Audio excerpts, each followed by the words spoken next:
Hi everyone, I know that you are confused with the different variables and different sampling methodology and research, and today I'm going to simply explain all of those. So I hope that you watch the video entirely so that it could help you with your research and also with your defense. So first is, what is a variable? So a variable is actually any factor or trait or condition that can change or vary in a research study. So normally we choose the variable because this is going to be helpful in our research. And some of the examples of variables are the age of the respondents, it could be their income, their study habits, their academic performance, and of course also their motivation. So what is the importance of variables in research? The first one is it helped define what is being studied so that we could able to further elaborate to the panelists or to the paper what is our focus. And also it shows relationships or effects. And also it guide data collection and analysis.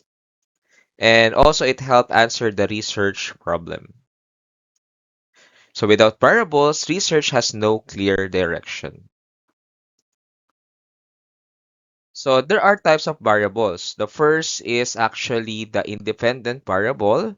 Then the second is dependent variable. And the third one is the control variable. So each of these variables will be explained, simply explained after this slide. So first, let's talk about the independent variable. So when we talk about independent, it is the factor that is changed, manipulated, or controlled by the researcher. So it is actually the cause or influence in the study. So always remember, independent variable is the cause. And an example to illustrate this is this one. We have this research title, which is the effect of study habits on academic performance. So which do you think is the independent variable there? So therefore, the independent variable is the study habits. So on the other hand, we have this dependent variable. So when we talk about this one, it is the factor that is measured or observed in the study. So technically, it is the effect or the outcome. So when we talk about dependent variable, it is basically the effect. And just to illustrate, using the same title, the effect of the study habits on academic performance, our dependent variable is none other than, of course, the academic performance. Now let's proceed with the control variable. So when we talk about control variable, it is actually a factor that is kept constant or the same throughout the study. So of course, it helps ensure that the results are fair and accurate because if we don't have a control variable, that's possible that there is an inequality in the conduct of the study. So some of the examples are uh, effect of study type on grades. So what will be the control variable for this study?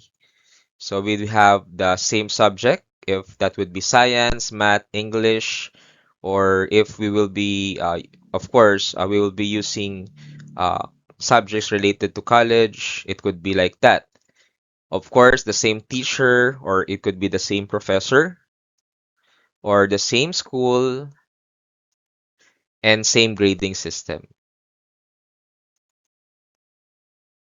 So now let's proceed with the sampling. So again, we have the different types of variable. We have the independent variable, we have the dependent, and the control variable. So the independent is the cause, the dependent is the effect, while the control variables is something that we try to have the same for all the respondents.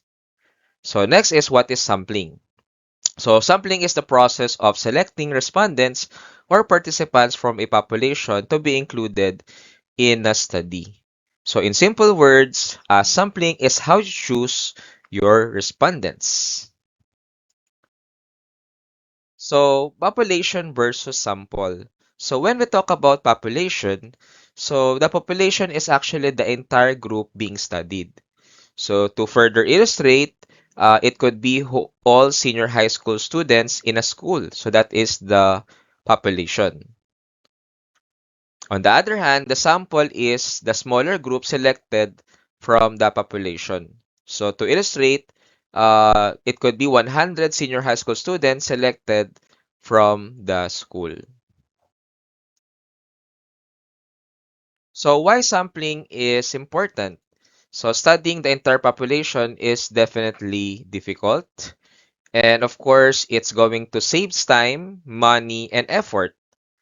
And also, it still represents the population. So even though you get respondents from from the samples, but still it represents the population. And of course, it makes research manageable. So there are types of sampling techniques. Okay, the first of those is the what we call random sampling, wherein when we talk about this one, we are trying to get each member of the population, wherein member of the population rather has an equal chance of being selected. So for example, you are going to draw names from a box. So definitely they will have an equal chance of being selected. The second one is the convenience sampling. So the definition is respondents are selected because they are easy to reach. Okay? So example of this is serving students inside the classroom. So there are some scenario that because we want to fasten the distribution of our survey because of deadline. That's why we try to use convenience sampling. And of course, we have the purposive sampling, which is respondents are chosen based on a specific purpose or criteria. For instance, if your study is focusing on uh, working students, then definitely we will be choosing the working students. It could be, for instance, one example of the title would be the academic performance of working students. Okay? Or it could be we try to differentiate the academic performance of full-time students and working students. And the last one is the what we call stratified sampling, wherein the population is divided into groups, which is called strata, before selecting the samples. For example, grouping students by grade level, then selecting respondents from each group. So for instance, let's say your target is senior high school, you're going to get samples from grade 11 and grade 12, and also you're going to get samples from the different strands. So that would be all, and thank you so much for watching.